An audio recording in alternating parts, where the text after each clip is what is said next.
rubble from houses that were built in 1860, 1870, and were torn down in 1950, early 60s. So there's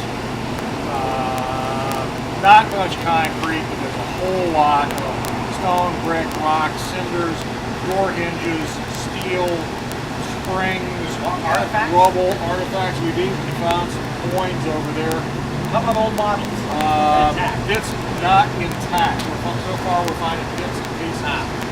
And what we've got reasonable soil. We've got worms in the soil. Yep. And we're, as you see, we're running a couple of tons of compost. And the requirement of the soil is to improve the tilth. And the tilth is just the friability of the soil. Yep.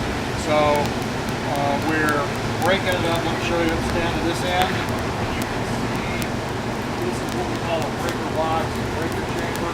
You can see inside there's right angle pieces of steel. Yep. And all this steel work. The two guys are back here. They're right back of you, and they're pitching with shovels and they're striking this. It's going to fall down. We're rotating 42 RPM approximately. And then she's just breaking. This is kind of keeping it up here and helping things break a little finer. And then gravity, she's going down, and then over here, Charles, give me a second, then we'll go under here. We have pool liner or canvas or whatever. We're wheelbarrow. A cat's item. And we're capturing our everything. This is half by half welded wire mesh. We found this to be the most efficient size thus far. We experimented at the beginning of the garden when we were still building the first 4 raised beds in the middle of the garden. We started off with a 1/4 by 1/4 welded wire mesh, much too fine. I'm loving the fact that you took oil drums and cut out the windows. We think, not with infinite calculations, we think approximately she's 95% recycled. In the sense of the barrels, of course, what's new is new welded wire mesh, some new screws, some new bolts. The wiring. No. The wiring was old. This is an old mixer motor of mine. This is a new pulley gear. This is a new V-belt. That's an old gear. That's an old chain. This is all in our shop. We got a scrap pile. We got a scrap pile out the back of the shop. And do you remember Dan Devine? That's when we first met.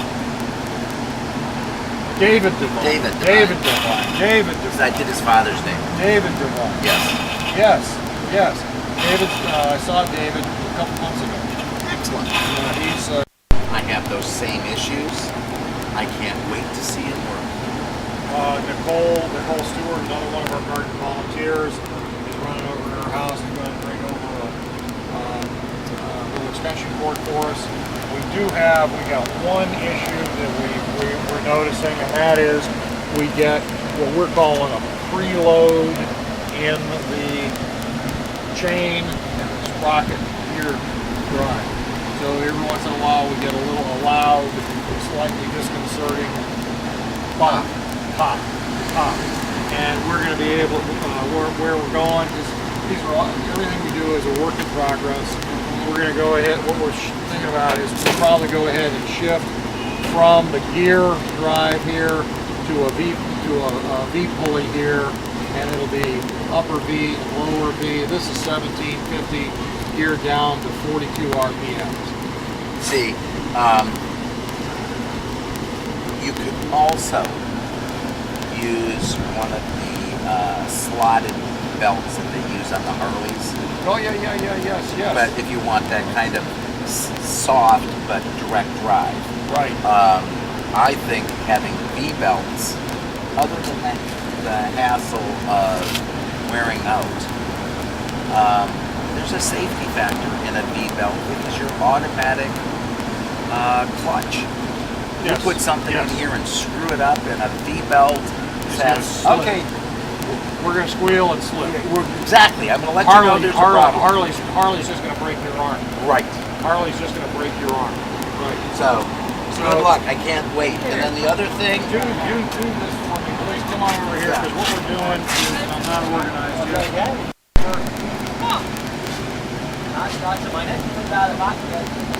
If I did it, it must be acceptably good for him to do it. Which is a safety bet on my part. I just didn't have enough hands to grab it. I'll get it in a minute.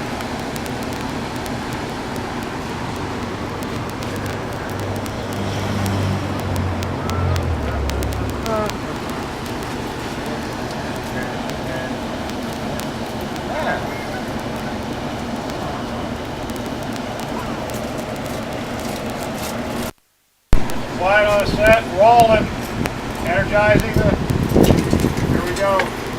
Hey Nick, how you doing? This is the, all right, that's what she does right there. Yeah, if I can do that for you. I'm just trying to get you guys some shade, so you Thank you very much for, this is wonderful. wait.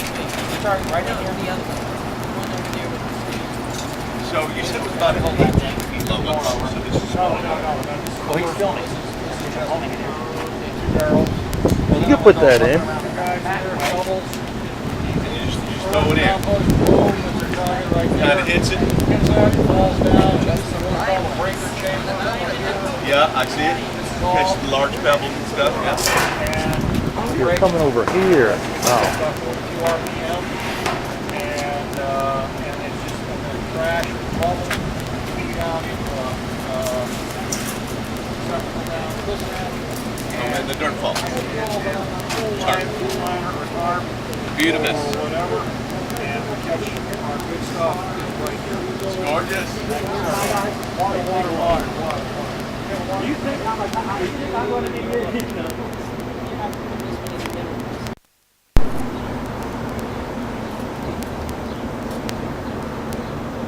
And that umbrella ain't kicking your butt now, is it? Well, they've only got a temporary repair if there was a permanent one. Ah. The temporary repair will need to be repaired one day. Nick, you don't mind being in this little DVD documentary? This is probably going to go worldwide YouTube, so don't be nervous. You ready shooting? Okay. We decided after our first two screens that we made for the garden. First was a 1/4 by 1/4 inch welded wire mesh. We called that Storm and Norman. It had legs on it, and we built that early on in the process when we were still building the 4 raised beds. Joe, where do you want me to sign? On that, excuse me a second, Rick.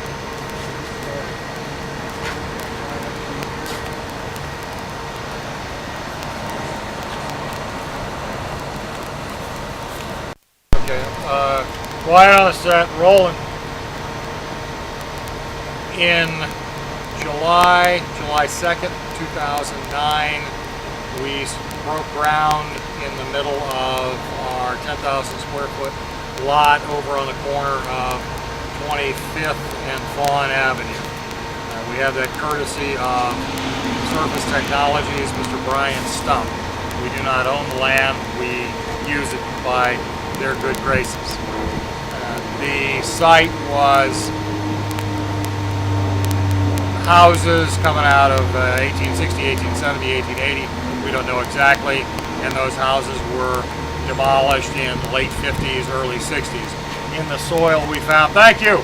Bye-bye. In the soil we found rocks, bricks, brickbats, rubble, stone, door hinges, lock sets, etc., etc., etc.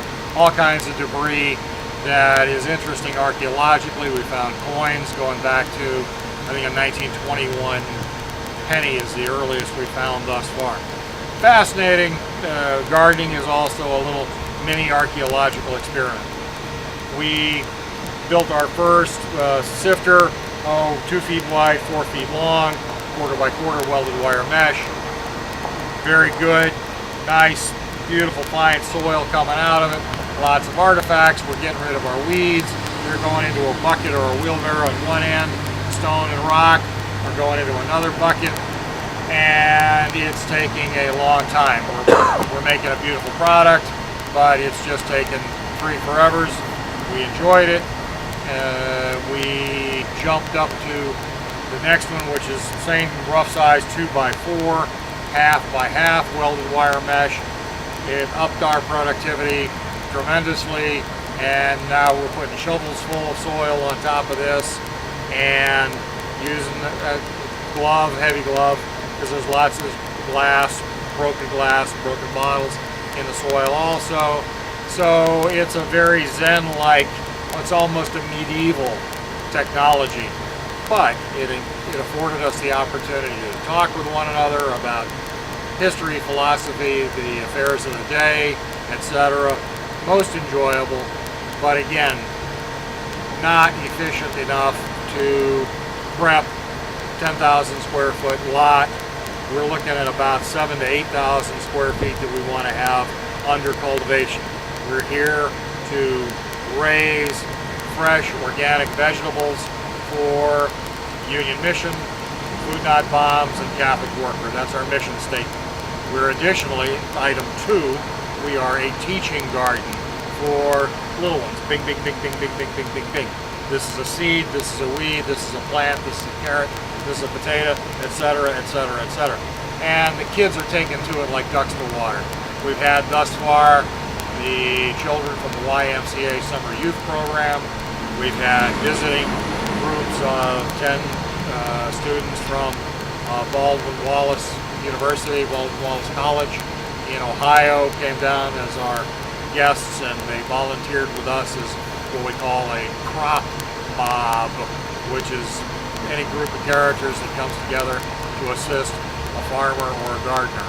And they were just great young men and women.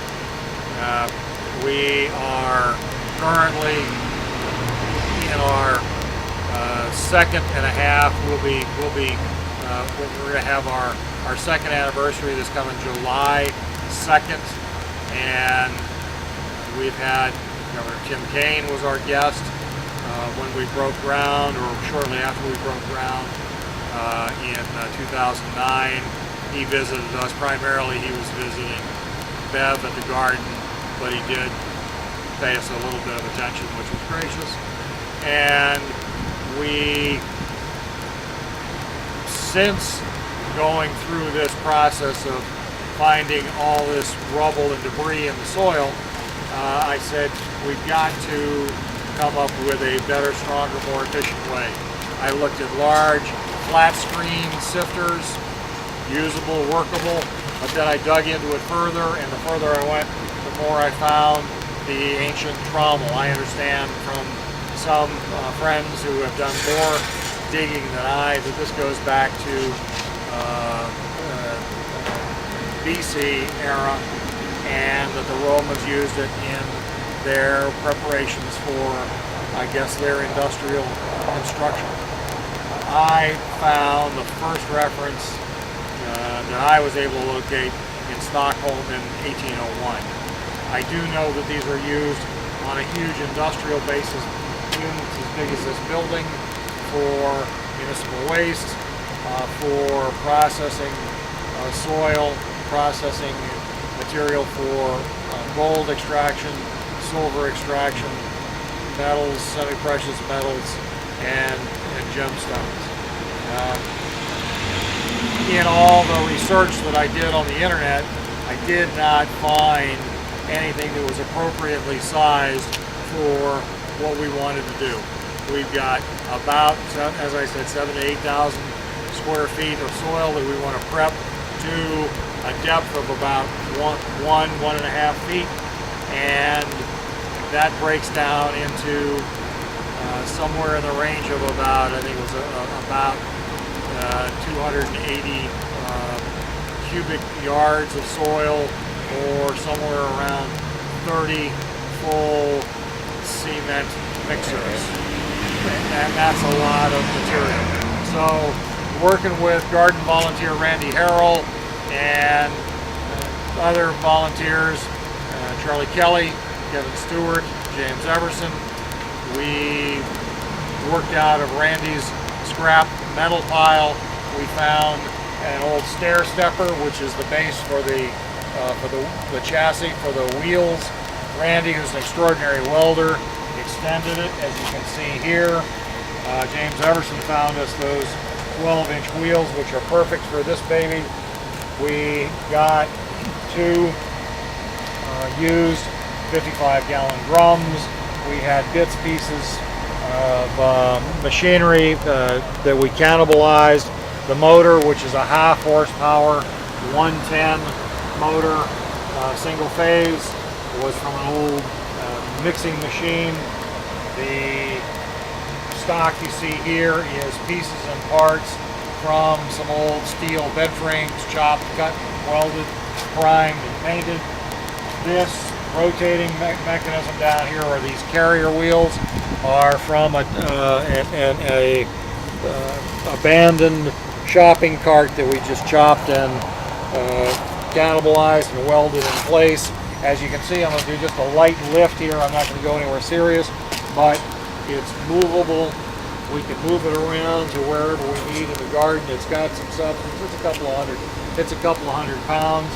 The way it operates is 1 or 2 men working in conjunction with each other, and we've done this because we've got a team now. We've got about 14 or more full-time regular volunteers at the Tri-Neighborhood Community Garden in Norfolk, and that's our primary, is to get that soil in as what they call friable, or to put as much, to build what they call tilth into the soil, which is it's clean, all the broken glass is out of it, the scrap and the rubble is out of it, and we have now tons of compost that are ready to be amended, added into the soil. Additionally, it gives us, through this, the ability to add sand, peat moss, core fiber, vermiculite, perlite, sponum moss, and really amend the soil for that specific planting that we want to do. Here, we're feeding in 2 shovels. At this point, this is still shovels. So we've got 2 men feeding in. You'll see an expanded metal plate in the middle of that. The material, soil and or compost, strikes that, falls down into what we're calling the breaker chamber, and the breaker chamber is reinforced and beefed up with these angled pieces of old bed frame right angle steel bar, and they're bolted in place, and we're getting 42 revolutions per minute. And I'm going to go ahead and energize this for us in just a second here. Ready, clear, quiet on the set, rolling, and motion. As you can see, it's a little bit eccentric. The barrels were used. Everything here is recycled, and I'll get out of your way so you can shoot it from the access end if you want. And the metal angled pieces hold compost and soil up at this end to break it significantly, and then we're going to walk down. We're going to walk to this end, and you'll see she's at a little bit of an angle downward, and the finished sorted soil and compost is going to fall into either wheelbarrows or pool liner or a tarp right here to be captured, and then gravity is going to pitch out sticks, rocks, bricks, stones, rubble, glass, rubble, etc. into a wheelbarrow trash receptacle, which will catch our debris for either further recycling or disposal at this end. Break, cut, stop. Go. This is Nicole Stewart's lovely handmade Tri-Neighborhood Community Garden of Norfolk banner, our first actual banner, and in that we've incorporated a quote from our friend Joe Darrow, promoting a prosperous, equitable, and sustainable society. And unfortunately, Joe is still with us. And we're delighted to have that up here today at the farm market. And what we're doing is a rollout of our newest piece of technology for the Tri-Neighborhood Community Garden of Orphan. And if you walk with me across the street, please, we'll go ahead and talk about the evolution of the community garden. Three dear friends and activists in the spring, late winter, early spring of 2009 were casting about for something positive that we could do. Otsko Biernot, George Ibarra, and I had spent hours and hours on the bus to Washington, D.C., to New York City, opposing in opposition to the wars and in opposition to the neocons' proposals for basic world domination and a constant state of war. And we were, I guess, all probably suffering from a little bit of post-traumatic stress. So we saw that the mainstream media was not responding, was not paying attention to our efforts for a return to the path of peace. So we were looking for something else, something we can do that would be creative, constructive, and beneficial. We all three simultaneously hit on the general idea of forming a community garden. We were delighted that all three of us converged on that concept virtually simultaneously, and we knew that we wanted to be, if possible, somewhere in relation to Bev Zell's 5 Point Farm Market. The 5 Point Community Market is a gathering place for progressives, activists, liberals, organic gardening, farming, etc. We also at that time had Tom Palumbo's off-base GI Coffee House across the street.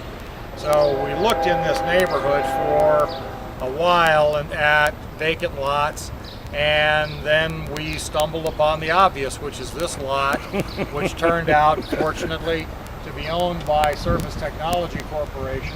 Surface Technologies is a very large commercial industrial installer of non-skid on flight decks on aircraft carriers and primarily other naval vessels, flight decks for helicopters, etc. And coincidentally, I had known their general manager, Brian Stump, from the days when I had installed the replacement teak decks on board USS Iowa for Mr. and Mrs. Reagan, or for Mr. Reagan rather, beginning in 1985 and then through into the 90s. And Brian Stump and I were not competitors, but we were both out there on the ships. Brian Stump is a gentleman of the First Order and the general manager, as I said, of First Surface Technologies. So Otsko Biernot, who is our very computer literate, Otsko and George and I roughly put together a proposal to run an organic garden, for that garden to be donating fresh vegetables to Union Mission, Food Not Bombs, and Catholic Worker. Actually, let me revise that. At first it was Food Not Bombs and Catholic Worker. And we also wanted to be a teaching garden. Well, with Otsko's good computer literacy, we drafted a 3-4 page proposal for Brian Stump for the management of Surface Technologies. He graciously accepted that and passed that up to corporate, and we waited on pins and needles for a week, 10 days while that was being examined by corporate, and word came back down to us, did we have any objection to donating fresh vegetables to Union Mission? And we said no, of course not. We'd be delighted to. So at that point we added Union Mission to our list of recipients, and we were given permission by Surface Technologies to proceed on. We started off by siting raised beds in the middle of the garden, following the example of my sister Catherine Filipowski, who has got a beautiful, well laid out and very productive raised bed garden in her backyard. And we built our first 4 right angle raised beds, and there we put herbs, spices, flowers, and it rapidly dawned on us that to build raised beds for the amount of vegetables that we wanted to raise was beyond our means at that time. Fortunately, help arrived in the person of old friend and new volunteer Joe Darrow, who's a skilled nurseryman and a good friend. And Joe simply suggested growing in the ground, in that reduces your water requirement, because every time you raise above ground level, you're getting more surface, more evaporation, greater water requirement. So we listened to what Joe suggested, and he's a font of good ideas about plants, soil preparation, etc., etc. So we got our first 4 beds in the ground, and as we're doing that, we realized we had a problem. If you'll walk with me towards our little screened in wall area, I'll show you our first 2 iterations of soil sifters, because we realized that this site, this land, was the home for 1 or possibly 2 houses or other structures dating from 1860, 1870, 1880, we don't know exactly, but we found that we're finding construction rubble, stone, rock, debris, broken glass. We also, every time we dig in the soil in Norfolk, it's a mini archaeological effort, and we found a number of coins, I think the oldest of which dates back to 1921. If you'll follow me around this corner, you'll see, this, ladies and gentlemen, is the dodgy backside of our garden right now. But you'll see, this is our first sifter, and it did good work. It did journeyman work, and this is the 1/4 by 1/4 welded wire mesh. We did a lot of good with that, and we still use it when we're prepping soil for seeds for our little tiny potting soil. Let's step out here around again, and you'll see the second iteration, which is this, and we call these babies Storm and Norman 1. This is Storm and Norman 2, and this is 1/2 inch by 1/2 inch welded wire mesh, and it increased our productivity tremendously, and at the same time enabled us to find more artifacts. And we still found that as we progressed, even using this, and we would set it up on top of a couple of galvanized sawhorses and dig out the beds as we had laid them out, process all that soil through the screen. We would add sand, we would add perlite, peat moss, core,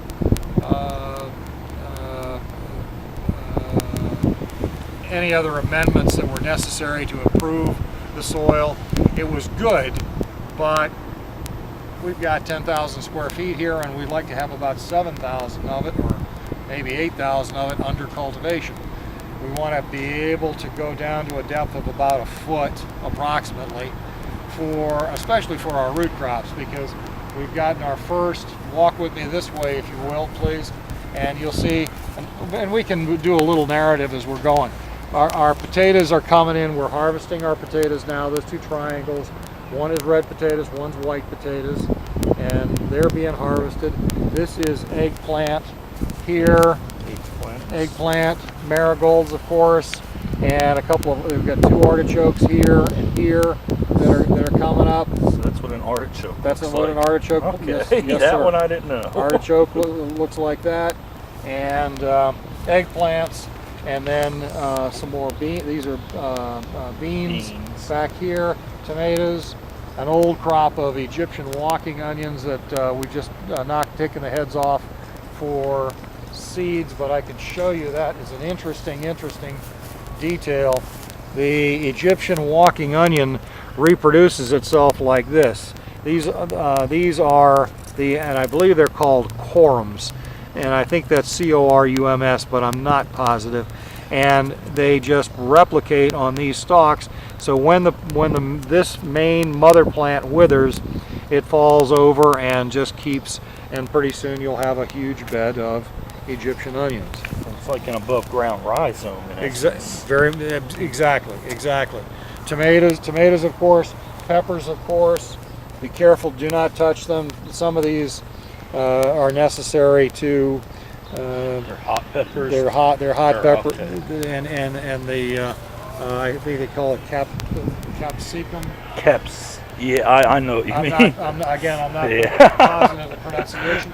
Tomatoes. This bushy guy at the end is a Korean peach. This is a Korean peach tree. And then around that we've got kale. This is Scotch kale and flat kale. And Roland, this is these are sweet corns that are shaping up. This has been a project that we're helping our young volunteer Eric Schimmel, who is studying agriculture and greenhouse management with TCC. These babies are doing beautifully. The largest ones are seeds that Eric sprouted and started at home and planted as individuals. Now you'll see this lovely brown mulch that we're using on top, and that is barley, and that is barley, and I think the proper term is barley mash from O'Connor Brewing Company, our friends Jim Walsh over on 25th Street, and they're graciously donating at this point now several thousand pounds of barley mash, which we're using as a top dressing. Keeps the soil moist, keeps our weeds down, and I think it gives a nice look. It does. Shifting around, you can see we've got zucchini and yellowneck here. We've been harvesting quite a bit of our beets, and we've got beets mixed with some cabbages and some purple cabbages down on that end. That's a lovely yellow marigold at the end of the row. We're attempting to incorporate more flowers into the garden for food for our bees and our butterflies. Over here you see a mix of Brussels sprouts, broccoli in this row, and then the next row is onions, and the onions are yellow onions, red onions, white onions, and some vidalias, and we've been using soaker hoses in there. And here we've got rutabaga, and I got to get the hose going on those guys for the soaker hose. And over here we've got from our good friend John Wilson something which is really, we think, is unique. This is a heirloom lettuce called flashy troutback, and you'll see the beautiful, the red, and sometimes a little freckling in the red in the leaf, and that's flashy troutback, and it's just lovely in a salad. And let's see, in the far corner, let's walk that way, we can see a bamboo fence that our friend Joe Darrow showed us how to build. He had spent a couple of years in Southeast Asia, in Cambodia, I believe it was, and this is to be a barrier for the litter that we see. We see a lot of McDonald's wrappers and etc. 2 blocks from. Flying around the garden. So this is just a little barrier, and to take care of that, we've got a raspberry here. There's a blueberry in back of you, and we haven't got. We've got to figure out more about the blueberries. This is a fig. I don't know the age on it, but this was a donation contribution to the garden from good friends Beverly Furman, noted area artists, and Al Markowitz. Bev and Al very graciously gave us this baby from their backyard last fall, and it took 3 of us to move the root ball into the ground. Now here again we had the good fortune of having Joe Darrow, who is a skilled nurseryman, as I said, working with us, and Joe insisted and showed us how to strip all the leaves off. This was probably late September, early September, October last fall. So he strongly suggested that by taking the leaves off, we were forcing the plant to go into root growth during the wintertime, which obviously it did. And if you look closely, you'll see that she's covered in little figs. So Baby figs. So we're very thankful about that. Oh, in back of the fig, we have from Barbara Mason, we've got a little mini bed of, I believe she calls that radicchio, and I don't know anything about it other than it's beneficial. Shifting to the wall, you'll see now a reasonably robust bed of what they call Jerusalem artichoke. And Jerusalem artichoke is noted for salads. It's used in salads, soups, stews. It can also make a wine out of Jerusalem artichoke. And Jerusalem artichoke is neither an artichoke nor is it from Jerusalem, but it just, and I'm not positive how it got that name, but it does. And we're looking forward to being able to work more with it. It looks like somebody donated a table to us. This is new. That's a metal base, so that's not too bad. We'll see. Shifting gears over here, you'll see leeks that Barbara Mason again planted, and the leeks are pretty happy.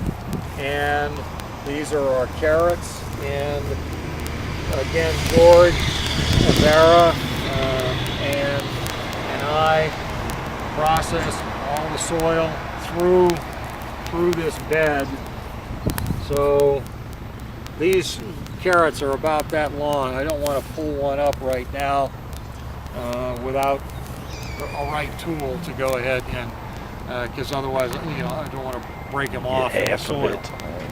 In back of you, you'll see there's a couple of little red salad bowl lettuce that are leftovers, but this again is a bed that's been dressed with barley from O'Connor Brewing, and you'll see one little. This is a lovely little California poppy, and they're very delicate, as you can see, and quite lovely.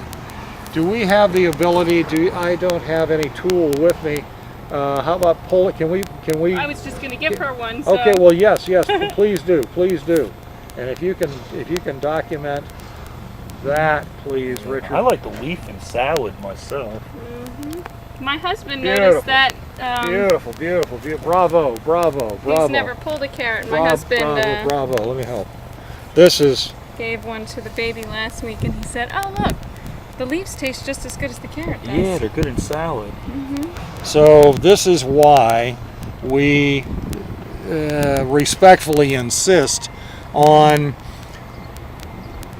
processing the soil and building as much tilth, which is health, into the soil as we possibly can, because that's A beautiful thing. it is a thing of beauty for a beauty.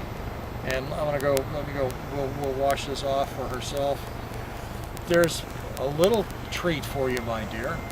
Yes. Lucky you. So You get the we, carrot. And let me digress. We've met. We've introduced on camera, I believe, Nicole Stewart and her lovely daughter Allison.